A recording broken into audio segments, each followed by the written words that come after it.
Hi friends, welcome back to football YouTube channel. ಮಾವಿನಕಾಯಿ season already start ಆಗಿರೋದ್ರಿಂದ ನಾವಿವತ್ತು ಸುಲಭವಾಗಿ ಹಾಗೂ ತುಂಬ ರುಚಿಯಾಗಿ ಬರುವಂಥ ಮಾವಿನಕಾಯಿ ಉಪ್ಪಿನಕಾಯನ್ನು ತುಂಬ ಕಡಿಮೆ ಪದಾರ್ಥಗಳನ್ನು ಉಪಯೋಗಿಸಿ ಹೇಗೆ ಮನೆಯಲ್ಲೇ ಮಾಡ್ಕೋಬೋದು ಅಂತ ನೋಡೋಣ. ಈ ಮಾವಿನಕಾಯಿ ಉಪ್ಪಿನಕಾಯನ್ನು ನೀವು 1 ತಿಂಗಳ ತನಕ ಫ್ರಿಜ್ಜಲ್ಲಿ ಇಟ್ಕೊಂಡು ಸ್ಟೋರ್ ಮಾಡಿ ಉಪಯೋಗಿಸ್ಬೋದು. ಇಲ್ಲಿ ನಾನು ಮೊದಲಿಗೆ 2 ಮಾವಿನಕಾಯಿನ ಚಿಕ್ಕ ಚಿಕ್ಕ ಪೀಸ್ಗಳನ್ನಾಗಿ ಮಾಡಿಟ್ಕೊಂಡಿದ್ದೇನೆ. ಇದಕ್ಕೆ 2 ಟೇಬಲ್ ಸ್ಪೂನ್ನಷ್ಟು ಉಪ್ಪನ್ನು ಕೂಡ ಸೇರಿಸ್ಕೊತಾ ಇದ್ದೇನೆ. ಇದನ್ನ ಒಂದ್ಸತಿ ಚೆನ್ನಾಗಿ ಮಿಕ್ಸ್ ಮಾಡ್ಕೊಳ್ಳೋಣ.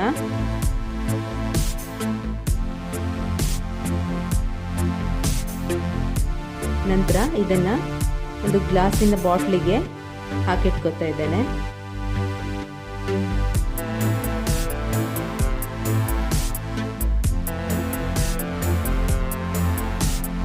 ನಂತರ ಮುಚ್ಚಳವನ್ನು ಹಾಕಿ 1 ದಿನ ಇದನ್ನ ಹೊರಗಡೆನೇ ಇಡಿ, ಅಂದರೆ ಫ್ರಿಜ್ಜಲ್ಲಿ ಇಡೋಕೆ ಹೋಗಬೇಡಿ, ಆಗ ಉಪ್ಪು ಚೆನ್ನಾಗಿ ಹೀರ್ಕೊಳ್ಳುತ್ತೆ.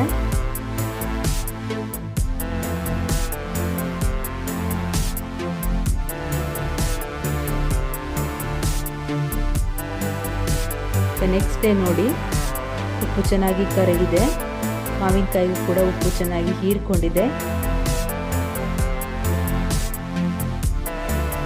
ಈಗ ಈ ನೀರನ್ನ ಸೋಸ್ಕೊಳ್ಳೋಣ.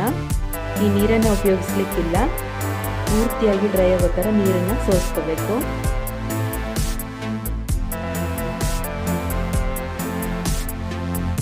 ಒಂದು ಬಾಣಲೆಗೆ ನಾನಿಲ್ಲಿ 3 ಟೇಬಲ್ ಸ್ಪೂನ್ನಷ್ಟು ಎಣ್ಣೆಯನ್ನು ಹಾಕ್ಕೊಂಡಿದ್ದೇನೆ.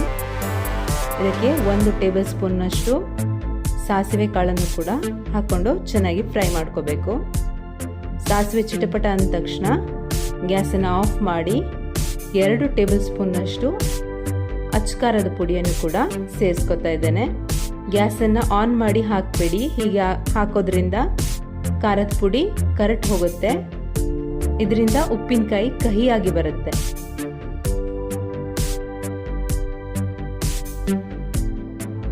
ಇದಕ್ಕೆ 1/2 ಟೇಬಲ್ ಸ್ಪೂನ್ನಷ್ಟು ಹಿಂಗನ್ನು ಕೂಡ ಸೇರಿಸ್ಕೊತಾ ಇದ್ದೇನೆ.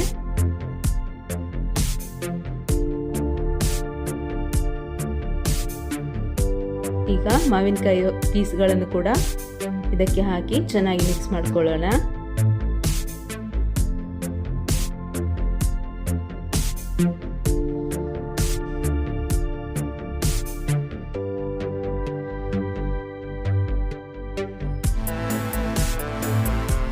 ರುಚಿಯಾದ ಹಾಗೂ ಸುಲಭವಾದ ಮಾವಿನಕಾಯಿ ಉಪ್ಪಿನಕಾಯಿ ರೆಡಿಯಾಗಿದೆ.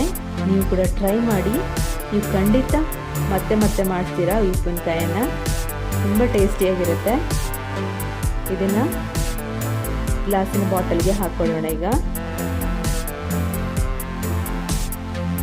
1 ದಿನ ಹೀಗೆ ಹೊರಗಡೆ ಇಟ್ಟು ನೆಕ್ಸ್ಟ್ ಡೇಗೆ ನೀವು ಫ್ರಿಜ್ಜಲ್ಲಿ ಇಟ್ಟು ಇದನ್ನು ಉಪಯೋಗಿಸ್ಕೋಬೋದು. ಈ ವಿಡಿಯೋ ಇಷ್ಟ ಆದಲ್ಲಿ ಲೈಕ್ ಹಾಗೂ ಶೇರ್ ಮಾಡೋದನ್ನು ಮರಿಬೇಡಿ. ನೀವು ನಮ್ಮ ಚಾನೆಲ್ನ ಹೊಸದಾಗಿ ನೋಡ್ತಾ ಇದ್ದರೆ ಈಗಲೇ ಸಬ್ಸ್ಕ್ರೈಬ್ ಮಾಡ್ಕೊಳ್ಳಿ ಹಾಗೂ ಪಕ್ಕದಲ್ಲೇ ಇರುವಂಥ ಬೆಲ್ ಐಕನ್ನನ್ನು ಕೂಡ ಪ್ರೆಸ್ ಮಾಡಿ. ಹೀಗೆ ಮಾಡೋದ್ರಿಂದ ನಾನು ಮಾಡೋ ಎಲ್ಲ ವಿಡಿಯೋದ ನೋಟಿಫಿಕೇಶನ್ ನಿಮಗೆ ಬರುತ್ತೆ. Thank you for watching.